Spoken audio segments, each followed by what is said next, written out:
azimi wa bihamdih.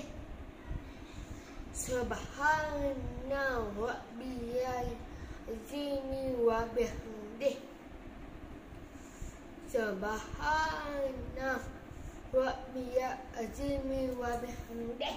Pandai, cuma Mama sebut bial. Bilal. Lam tu bial. Bilal. Bial. Bilal. Itu untuk baca, untuk apa tu? Rukuk ke sujud? Rukuk. Okay, now after you rukuk, Mama buat apa? Sami Allahu liman hamidah. Rabbana lakal Allahu akbar. Lepas tu Amal akan Sujud. macam mana Amal sujud?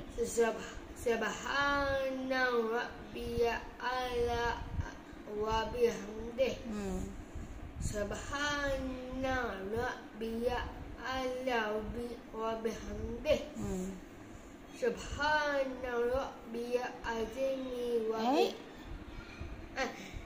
Subhana rabbiyal a'la wa bihamdih.